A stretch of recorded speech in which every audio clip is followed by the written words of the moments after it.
Fechou. Olá, doutor Oswaldo. Um prazer receber você aqui, para o nosso time aqui de terapeutas Próspero.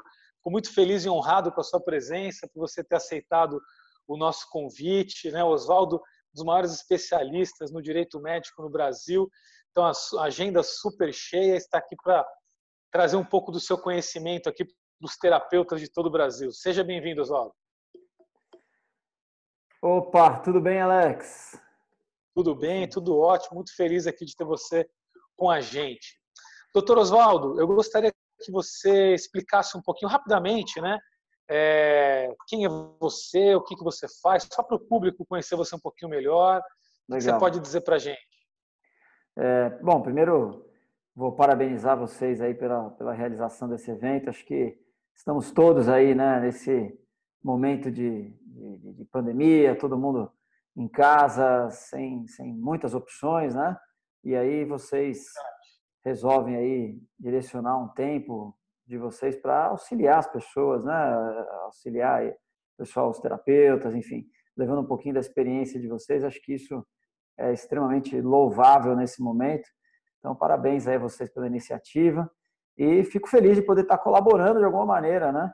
Acho que nesse momento o mais importante é a gente conseguir, o pouquinho que a gente conseguir compartilhar de informações, tudo já pode ajudar muito as pessoas que estão aí em casa buscando, né, algum auxílio, alguma forma de sair dessa pandemia melhores do que quando entramos nela, né?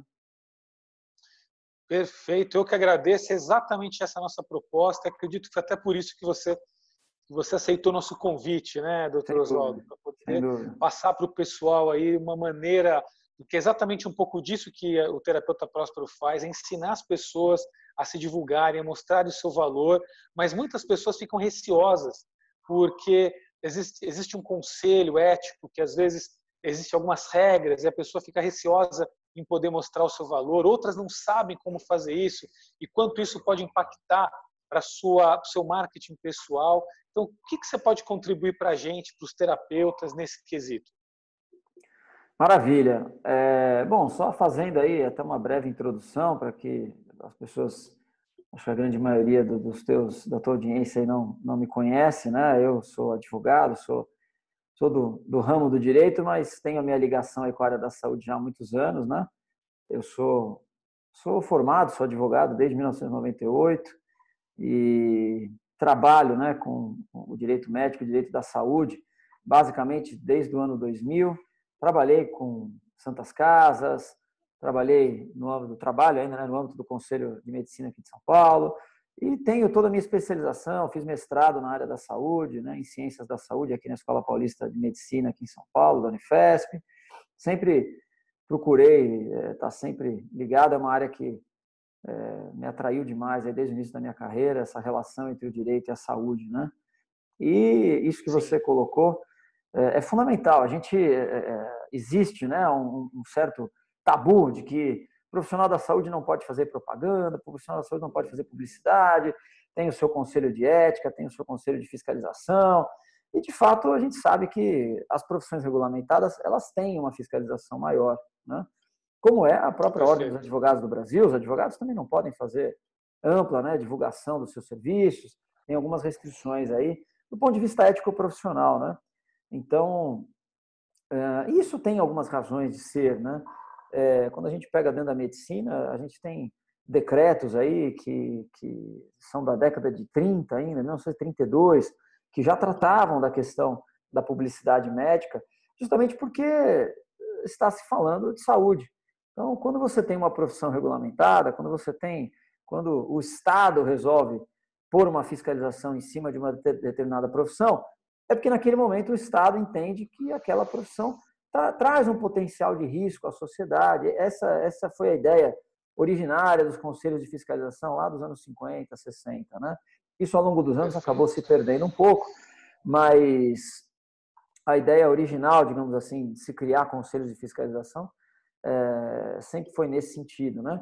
E quando a gente fala da área da saúde, evidentemente que há que se ter uma proteção da sociedade, justamente porque o que está se colocando à disposição, digamos assim, no mercado é relacionado diretamente o nosso bem-estar, a nossa vida, enfim.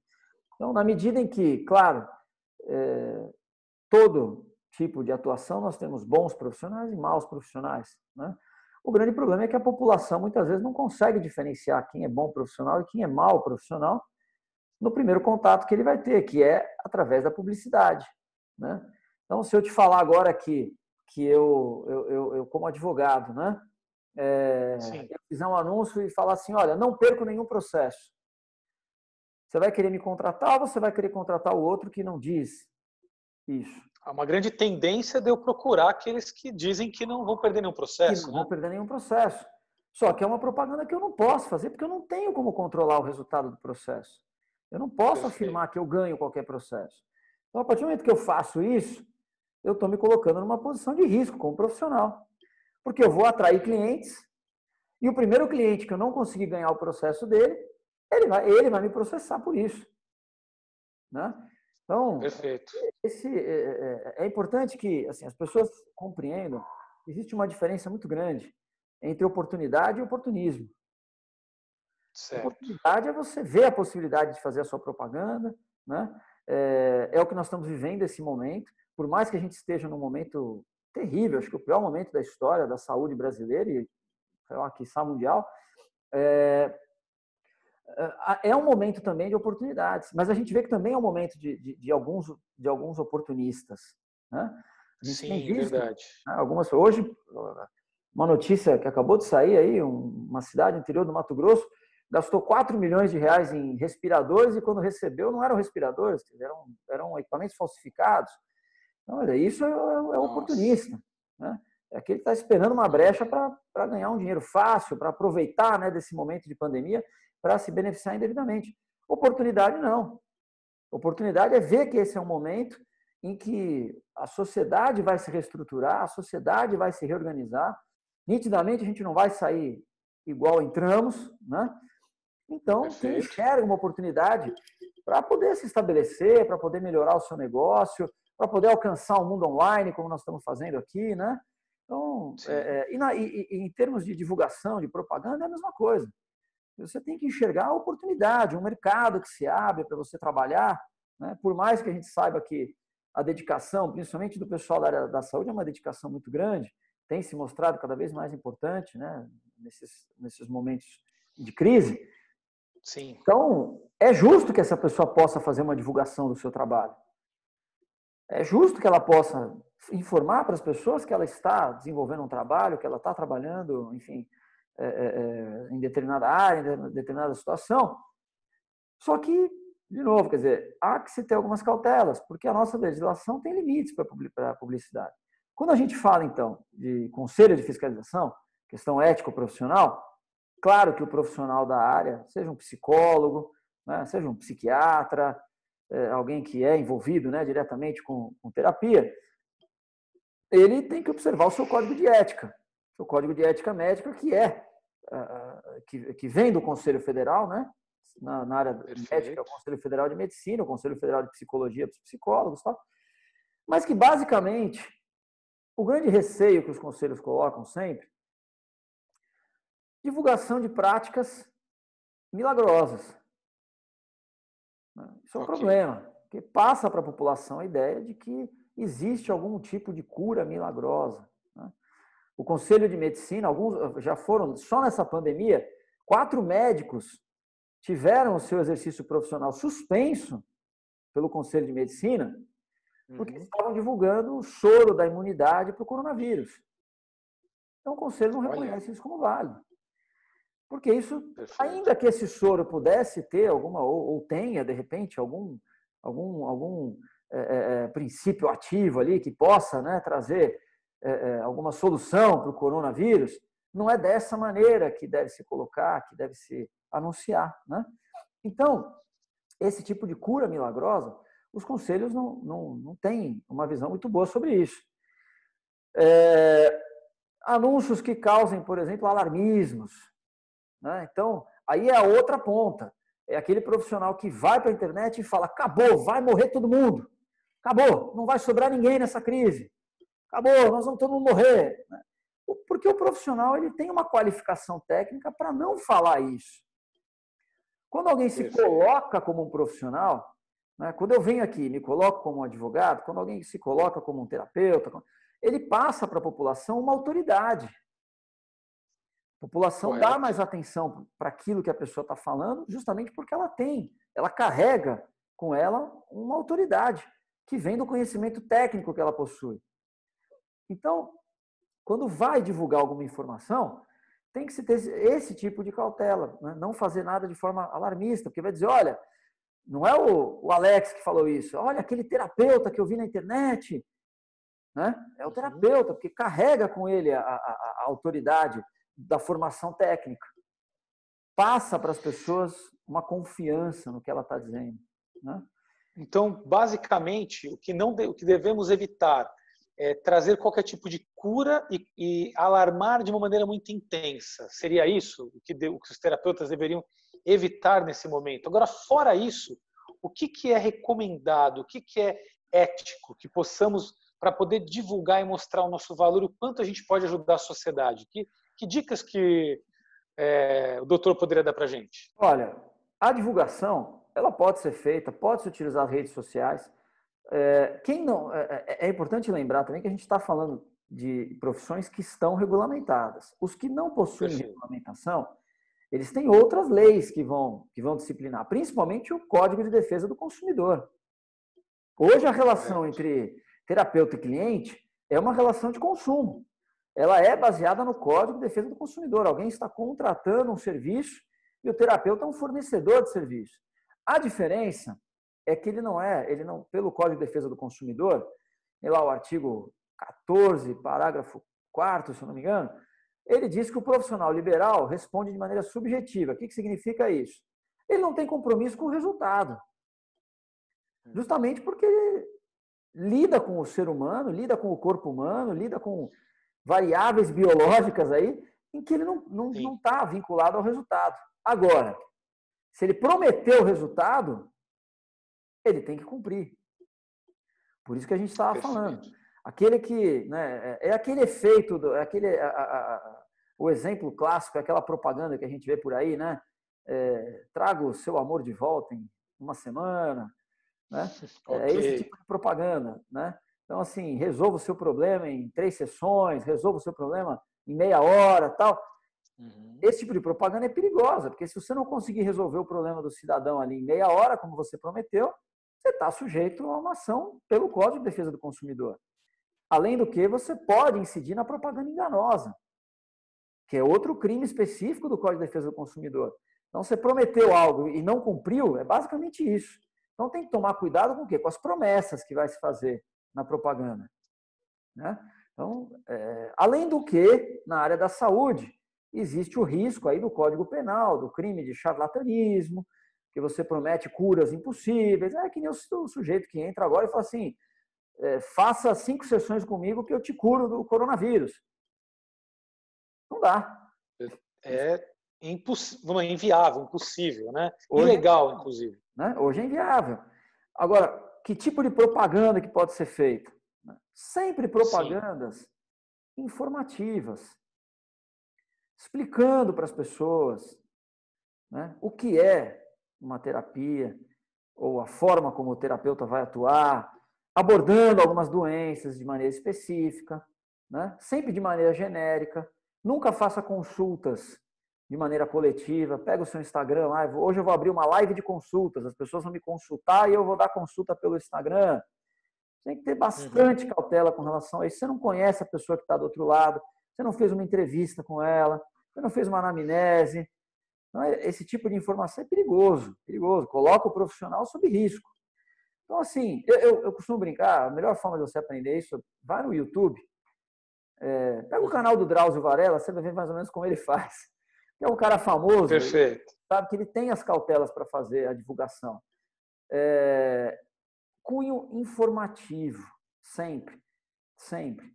Então, existe alguma terapia específica que é importante para curar pessoas com depressão? Explica o que é. Explica. Não diz assim, eu curo sua depressão, assim, tal. Você não cura nada por enquanto. Você cura quando esse cara te procurar, quando ele contar toda a história dele, quando ele contar toda a... Aí você vai ver como é que você vai curar ele. Mas se existe uma técnica, explique a técnica. Explica como é, faz lá um post explicando, né, dando informações para a população, né, forneça a sua maior arma na publicidade em termos de saúde, é a construção da sua autoridade na área que você atua.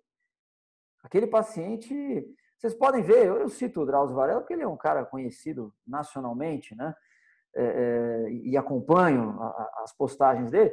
Ele não tem, por exemplo, ninguém sabe nem como chega no consultório dele. Ele não divulga nem telefone do consultório dele. Se você for da profissão regulamentada, um psicólogo, por exemplo, tem que ter o cuidado de sempre se identificar como psicólogo, pôr o número ali do CRP nas suas postagens, né? Isso aí são cuidados específicos da profissão. Mas fazendo a questão de forma informativa, né? E a gente tem visto hoje acho que o que mais tem levantado aí é a saúde mental, né? Porque as pessoas estão em casa, em quarentena, estressadas, enfim, sem trabalho, perdendo emprego, perdendo clientes. Exatamente. A forma de você divulgar o seu trabalho é isso, dando dicas de saúde mental para a pessoa praticar em casa, né? E aí você sempre faz o fecho, colocando a sua qualificação no post, né? Quando você vai fazer, eu falo do Instagram, porque é uma ferramenta que tem sido muito boa hoje. O Instagram tem a bio, né? Você coloca ali a tua qualificação, terapeuta, tal, o endereço, o telefone. Ali é meio que o seu cartão de visitas, né? Então, nesse sentido, mas sempre pensando se você está levando informação para as pessoas. Se você não está fazendo nada sensacionalista, se você não está fazendo nada de alarmismo, nada milagroso, né? É mais ou menos nesse sentido que dá para fazer e, digamos assim, fugir um pouquinho, né, das amarras da legislação, né? Perfeito. Então, foi muito bem colocado, né, a questão legal que pode prejudicar o profissional, seja do ponto de vista do Código Civil, do Código Ético do seu conselho, ou mesmo do consumidor, né, que você colocou muito bem aqui, né? Mas também a mensagem que a gente quer levar para as pessoas é assim, sim, tirando esses extremos, que como você colocou muito bem, são extremos, né? São pessoas, para poder chegar num nível desse, a pessoa tem que usar de charlatanismo, de prometer curas milagrosas que tendem não acontecer, é o extremo, né? Mas tirando esses extremos, sim, nós podemos e devemos, né, doutor, nos divulgar, mostrar o nosso valor, informar para as pessoas dentro das especialidades que temos, dentro das técnicas que utilizamos. Podemos até, por exemplo, mostrar um depoimento de um cliente que nos traz de forma espontânea o quanto foi satisfatório, por exemplo, o atendimento conosco. O que você tem a dizer sobre o que nós podemos fazer para poder levar essa mensagem para as pessoas do valor que temos como terapeuta? Então, nesse ponto, com relação a paciente, os códigos de ética médica, em regra, proíbem. Você não pode fazer exposição de pacientes, né? Ok.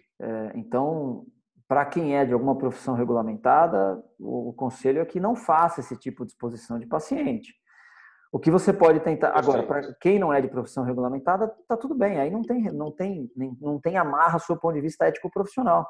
Não há problema algum, né? Aquele que é terapeuta, enfim, mas não é vinculado a nenhum conselho de fiscalização, pôr um depoimento, desde que tome as cautelas aí de fazer um terminho, né? Que a pessoa autorize o uso da imagem dela, da voz, né? Daquele depoimento nas redes sociais.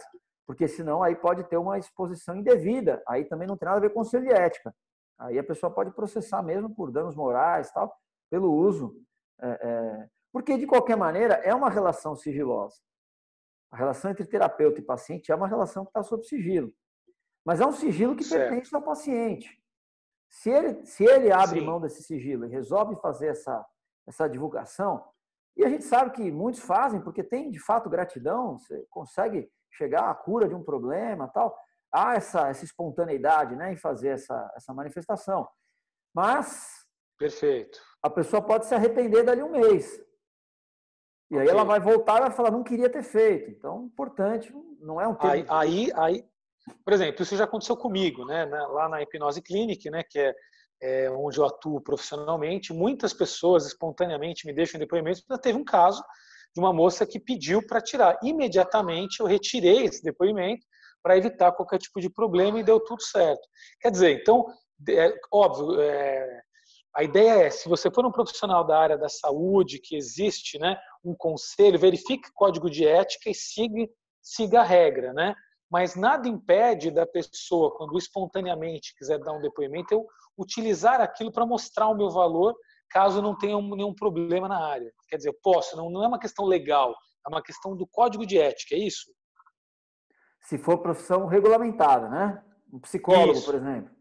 por exemplo. Esses daí não podem expor pacientes de maneira ostensiva, assim, né? Então, o ideal é que não se faça esse tipo. Você pode até, de repente, contar um caso que aconteceu, trocando os Certo. nomes, omitindo os dados que possam identificar o seu paciente. Mas você pode contar como caso, como história, né?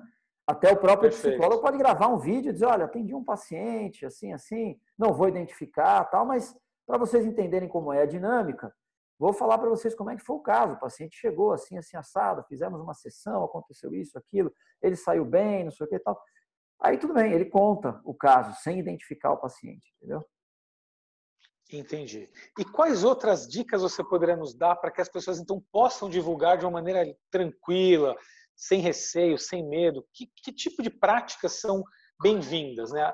Então, uma que você colocou para a gente muito bem é informar, né? Quer dizer, a pessoa poder informar o que ela faz, informar os tipos de técnicas que ela utiliza, ela pode informar, de repente, cientificamente o quanto aquilo traz de benefício para as pessoas, ela pode informar, por exemplo, a eficácia dela como profissional, se ela mensurar isso, até quais são os limites do que pode e o que não pode informar? O que você tem para dizer Em para a termos de gente? informação, ela pode passar o currículo dela, tudo que ela já fez. Isso aí não tem, porque isso é a história da própria pessoa e pertence a ela, né? Quando eu falo de informação, é você pegar, por exemplo, sei lá, vamos pegar um exemplo aqui, simples, depressão, sei lá. E aí Ok.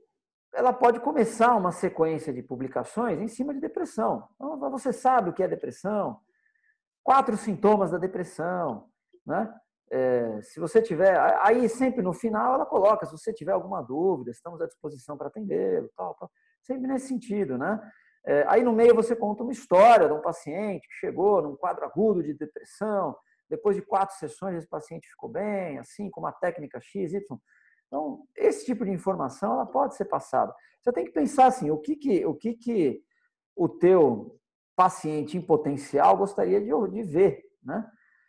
Porque no final das Perfeito. contas, ninguém gosta também de promessas milagrosas. As pessoas sacam isso em algum momento, né? Uhum. As pessoas desconfiam. Então, se você conseguir transmitir para as pessoas a ideia de que aquilo que você está passando é bom para elas, né, de alguma maneira, o espírito é esse, né? A base é essa do que você vai divulgar, Perfeito. né? Divulgar assuntos na área da saúde sempre foi importante. Sempre foi importante.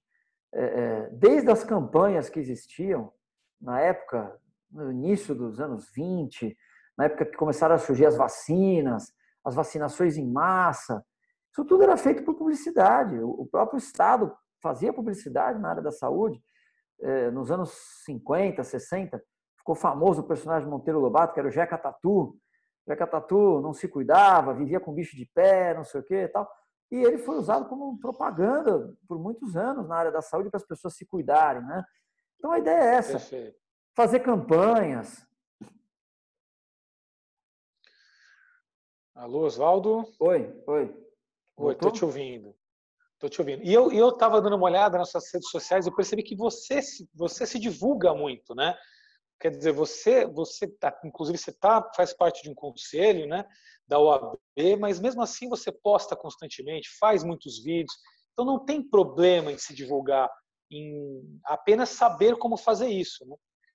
E o resultado disso faz, porque o que eu percebo? Muitos terapeutas não estão se divulgando, não estão falando, justamente por ter medo, ter receio. E nós, né, no nosso curso, inclusive, nós ensinamos as pessoas a fazerem esse movimento, utilizar do marketing, utilizar da divulgação, se divulgarem. Então, até por experiência própria, o que você tem para dizer para as pessoas sobre isso? Olha, divulgar o seu trabalho é saudável desde que eu me conheço por gente. Só que quando eu era criança, a gente usava as páginas amarelas, né? Era um livro desse tamanho, né? Em que você precisava de um profissional, você ia nas páginas amarelas e achava ele lá. Tinha tudo lá. Tudo. De médico a mecânico. Tinha tudo. Verdade. O que você precisava, você achava. E aquilo era amplamente distribuído em todos os lugares. Então, as pessoas compravam, vendiam, enfim, pagavam anúncios, porque quem pagava tinha um anúncio em destaque na página amarela, ficava um quadradinho grande.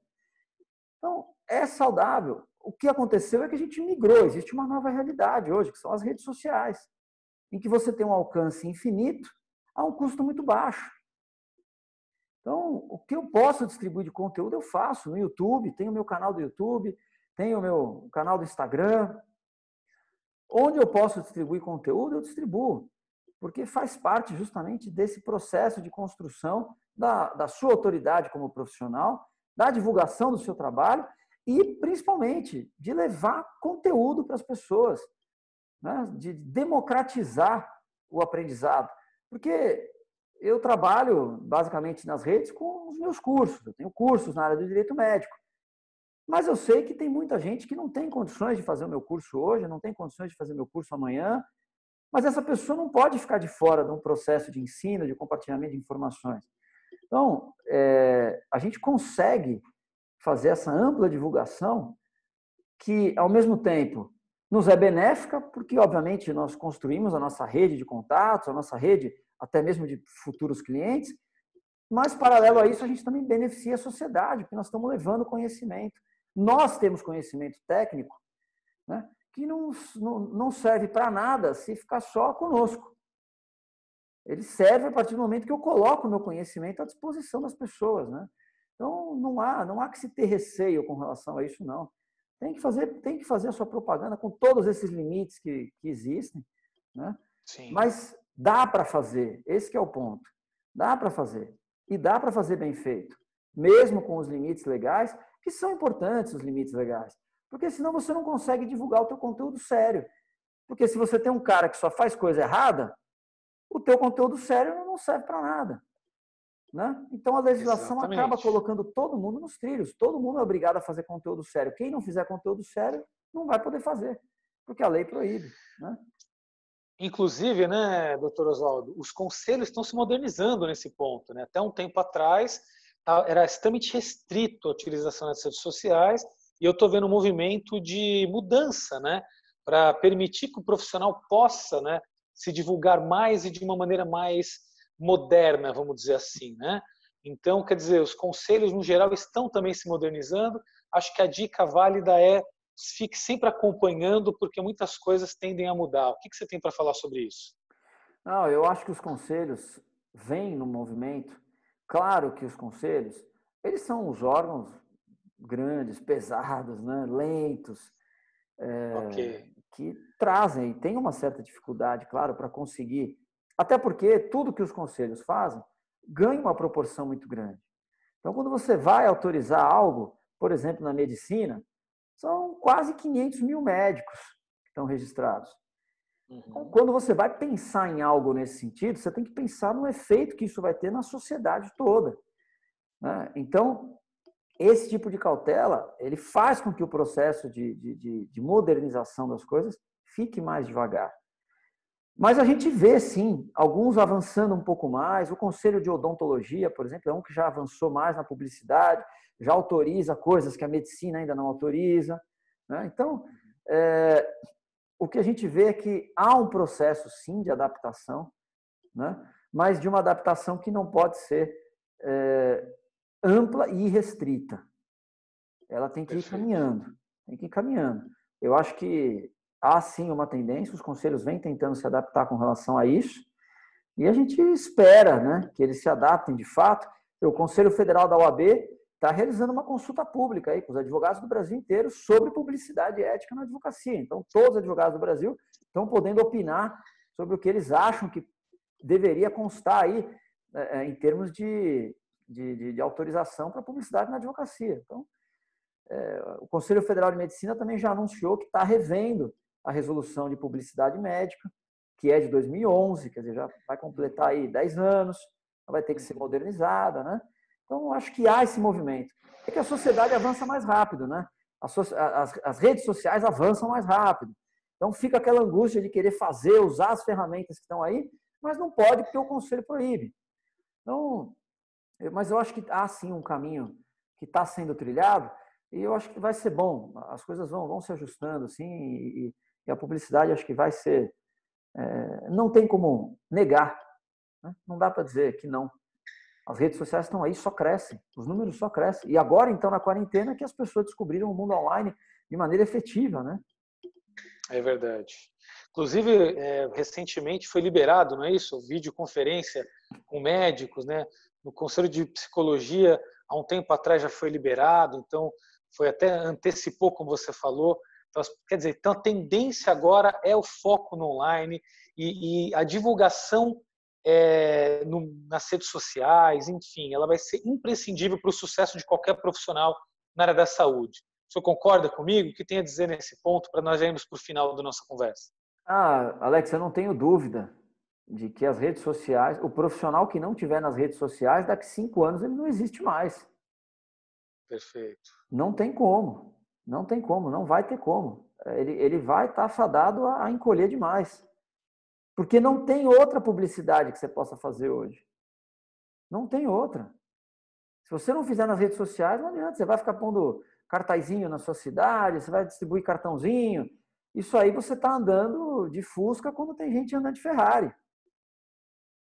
Fatalmente, assim, e as redes sociais vão surgindo redes novas, né, nós começamos lá atrás com o Orkut, aí, um pouco mais de 10 anos atrás, veio o Facebook, veio o Instagram, o YouTube correndo por fora, o LinkedIn para as redes profissionais, algumas entram e somem, como teve o Snapchat, que hoje poucas pessoas utilizam, o TikTok, que é uma outra rede que está crescendo muito, mas é uma rede focada mais em jovens. É isso. Eu não consigo imaginar hoje qual é a outra forma de divulgação. É claro que o boca a boca ainda funciona. A gente sabe que se atendeu bem 4, 5, 10 pessoas, vai funcionar. Mas você tem que pensar até onde você vai crescer, até onde você quer chegar. Porque vai chegar uma hora que esse boca a boca teu vai perder para a rede social. E as redes sociais têm esse alcance. É só ver os números das redes sociais, as quantidades de pessoas que estão dentro das redes sociais, né? E é aquilo, você acorda pela manhã, a primeira coisa que você faz é pôr a mão no criado mudo e pegar seu celular e ver ali o que está acontecendo. Então, é verdade. O teu marketing está a um braço de distância, né? A atenção das pessoas está no telefone, né? E qual que é, Oswaldo, a mensagem final que você pode deixar para todos nós aqui, que estamos nesse momento, todos querendo sair dessa crise, querendo se divulgar, querendo crescer pós-momento pandemia também? O que você pode deixar de palavras finais aqui, pessoal? Olha, eu só posso deixar registrado aqui que, assim, como já falei no início, essa atitude que vocês estão tendo é fantástica, sensacional, louvável. As pessoas que estão participando aqui, que vão ter acesso a esse vídeo, aproveitem todo esse conteúdo que está sendo disponibilizado. É, de fato, o momento da gente ter um pouquinho de visão, né? Da gente enxergar um pouquinho além. Que nós vamos sair dessa pandemia, infelizmente, o mundo está batendo um triste recorde, né, de óbitos a cada dia, mas a sociedade vai ter que sair disso, ela vai ter que se organizar e encontrar soluções. E quem partir na frente, quem começar agora, não vai ter que se preocupar quando a pandemia acabar. Quando a pandemia acabar, você já está pronto para enfrentar o pós-pandemia. Quando a pandemia acabar e você não se preparou, vai ter que começar do zero. E aí, quem aproveitou esse período, né? Quem fez do limão aí limonada e aproveitou esse período que está em casa, que está recluso, que não está podendo fazer outras coisas, e mergulhou aí num conteúdo, se preparou, e alguns até na área específica da terapia, já podem até começar a implementar algumas coisas, porque como você acabou de falar, o atendimento à distância, ele hoje é uma realidade. Ele hoje é uma realidade. O profissional que ficar relutando o atendimento à distância também vai ficar para trás. Também vai ficar para trás. Não é que vai trocar 100%, mas o profissional que conseguir adaptar o seu consultório, a sua clínica, parte presencial, parte à distância, vai conseguir otimizar o tempo das consultas, vai conseguir otimizar até espaço. Pessoas que têm clínica para 30 pessoas na recepção vai poder ter uma clínica para 15. Vai reduzir custo. Perfeito. Porque vai conseguir atender boa parte dos seus pacientes, consultas de retorno, que é só, às vezes, para saber se a pessoa melhorou ou não melhorou. Né? Você não precisa marcar um horário, reservar um horário na sua agenda, você consegue resolver isso como nós estamos resolvendo agora. Né? Ô, Alex, e aí, como é que foi a tua semana? Passou bem e tal? Depois da terapia, foi tudo bem? A nossa sessão foi boa? O que você acha? Tal, tal, tal. Maravilha! Anotou no prontuário ali a consulta, acabou. Acabou. Então, perfeito, doutor. Aproveitem esse momento, aproveitem esse momento. Peguem todo esse conteúdo que está sendo disponibilizado aí. É uma atitude, assim, sensacional que o pessoal está fazendo, né? O Alex, a Patrícia, enfim. Então, colocando à disposição de todo mundo aí um material fantástico que eles utilizam no dia a dia para vocês alavancarem aí os negócios de vocês. Tá bom? Aproveitem. É isso aí. Doutor Oswaldo, muito obrigado pela sua participação aqui na nossa aula. Eu sempre falo aqui para o pessoal, né, que toda crise ela também cria oportunidades. Exatamente. E agora, sua fala foi fantástica. Agora é hora da gente ter visão para poder enxergar essas oportunidades e, com certeza, o mercado da saúde mental, no geral, vai gerar muitas oportunidades, mas as pessoas têm que estar preparadas para isso. Com certeza, suas palavras contribuíram muito para o pessoal crescer e poder alcançar. Muito obrigado, gratidão e muito sucesso para você. Valeu, espero que eu tenha conseguido colaborar um pouco aí com vocês. E é isso, não é oportunismo, é oportunidade, é diferente. Perfeito. É ajudar as pessoas através da profissão maravilhosa que vocês têm aí nas mãos. Perfeito, gratidão e até um próximo encontro. Um grande abraço. Obrigado. Grande abraço, até mais.